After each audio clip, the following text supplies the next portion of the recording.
Please welcome Dr. Christina Sanchez, the molecular biologist who discovered the anti-cancer properties of THC. My name is Christina Sanchez, and I work at Complutense University in Madrid, Spain. And I have been working for the last decade on the anti-tumor effects of cannabinoids. In the early 1960s, Rafi Meshulam from the Hebrew University in Israel characterized the main compound in marijuana producing the psychoactive effects that we all know.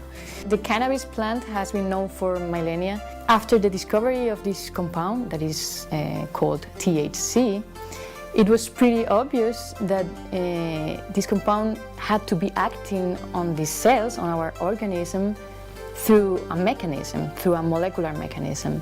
And in the 1980s, two specific targets for THC were discovered, something that we call cannabinoid receptors. And after the discovery of the receptor, it was obvious that our body has to synthesize something that binds to these receptors. It was pretty obvious that was something endogenously produced by our own bodies that was acting through these receptors. And these compounds, these endogenously produced cannabinoids, were found a few years later, and it's what we call the endocannabinoids, because they are produced endogenously inside our bodies. These compounds, the endocannabinoids, together with the receptors and the enzymes that synthesize, that produce the endocannabinoids and that degrade the endocannabinoids, are what we call the endocannabinoid system. And we now know that the endocannabinoid system regulates a lot of biological function. Appetite, food intake, motor behavior, reproduction, and many, many other functions. And that's why the plant has such a wide therapeutic potential. We started working in this project 15 years ago, and it was basically by chance. We were working with astrocytes at that time, and we decided to change the model and work with astrocytoma cells, the tumoral cells. And we observed that when we treated these cells with cannabinoids, THC, the main psychoactive component of cannabis, it was killing the cells in our petri dishes. We were killing the cells. So we thought that we were facing some potential anti-tumoral responses. And then we decided to analyze these compounds in animal models of breast and brain tumors. The results we have obtained are telling us that cannabinoids may be useful for the treatment of breast cancer.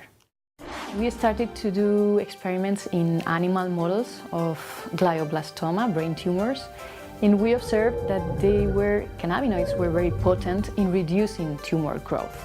Cells can die in different ways, and after cannabinoid treatment, they were dying in the clean way. They were committing suicide, which is something you really want when you have an anti-tumoral drug. One of the advantages of cannabinoids or cannabinoid-based medicines would be that they target specifically tumor cells. They do not have any toxic effect on normal, non-tumoral cells. And this is an advantage with respect of standard chemotherapy that target basically everything.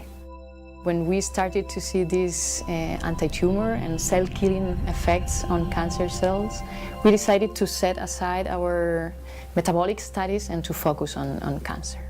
I cannot understand why in the States cannabis is under Schedule 1, because it is pretty obvious, not only from our work, but from work from many other researchers, that the plant has a very wide therapeutic potential. We are in contact with doctors in Spain, oncologists, neuro-oncologists, and breast specialists that are willing to test these compounds in human patients. The plant, besides THC, produces cannabidiol.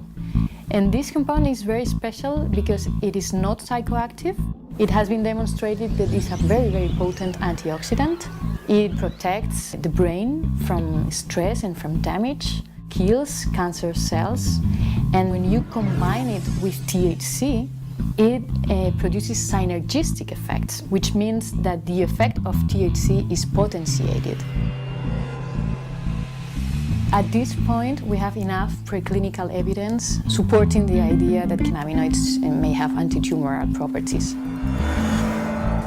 We, as researchers, should explore in more depth and be willing to try in many different pathologies. Cannabis has an enormous therapeutic potential.